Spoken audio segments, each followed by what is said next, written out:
I'm Dr. Prasad Cooray. I'm a medical oncologist. I work in a group practice, Yarra Oncology. I have special interest in early onset colorectal cancer, and I'm a spokesperson for Bowel Cancer Australia. Incidence for over 50 colorectal cancer is falling in Australia, while the incidence for younger people under 50 is rising. As was published last year, Australia is the leading nation in terms of early onset colorectal cancer incidence in the world. And the problem with this is that early onset colorectal cancer is also diagnosed at a later stage. For example, as published in the Koala study, 2/3 of these patients seems to be diagnosed with stage 4 disease, which seems to be the opposite way around for late onset colorectal cancer. So there's far more patients with stage 4 disease being diagnosed in the early onset group. And we know that in the last 5 years, there's been a 35% increase in mortality in early onset colorectal cancer, which is predominantly driven by stage 4 disease. The last clinical guidelines review was approximately 2017. This is an NHMRC review. Since then, there's been some minor changes in terms of screening, etc. But in terms of overall management, there has been no major review of the guidelines.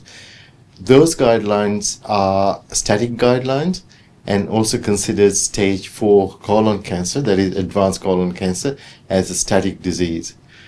What's required in younger population is more complex. By virtue of people being younger, in their 30s, getting advanced cancer diagnosis, the ability for them to tolerate treatments and drive treatments towards a cure is much, much higher. And the guidelines hasn't quite caught up with that, because the guidelines are capturing colorectal cancer management for all patients. So there's an urgent need for early onset colorectal cancer directed management guidelines. In addition, early onset colorectal cancer has different subgroups. For example, young women get pregnant in their 30s. That's the peak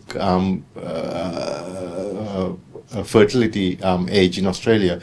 This is the peak where colorectal cancer seems to be happening in the younger group as well. So we have this large number of young women during or soon after their pregnancy getting diagnosed with colorectal cancer. And we haven't quite caught up clinically as to how to address that. And as a result, this leads to delayed diagnosis, symptoms overlapping with pregnancy being masked by pregnancy, leading to underdiagnosis or misdiagnosis. And these are some of the common problems we want to address with new set of guidelines. Early onset colorectal cancer is a unique group. We know that the current colorectal cancer risk factors that applies to older people, for example, obesity, lifestyle exposure to high consumption of meat or alcohol, they don't quite apply to young people because they haven't lived long enough to experience the adverse effects of those lifestyle changes. And we also know that the disease tends to be more aggressive in younger people. This is my clinical experience and my colleagues' clinical experience.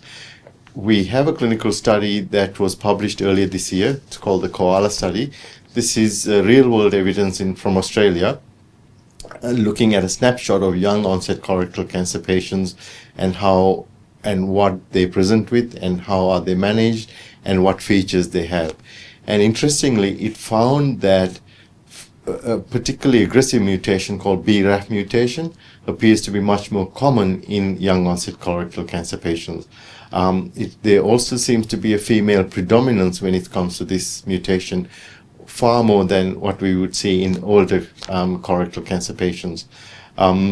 We know that the disease tends to go to the peritoneum or the abdominal cavity more in this group of patients. Also from research done by Dan Buchanan, there's an understanding that the gut microbiome might be quite important, particularly in the early onset colorectal cancer group.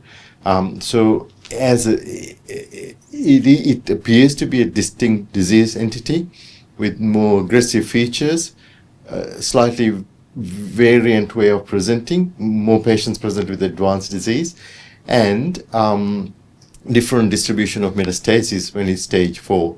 And as a result, seeing it as a different disease entity itself and addressing the appropriate screening, surveillance, management, follow-up, targeting that audience or targeting that demographic is very, very appropriate and timely.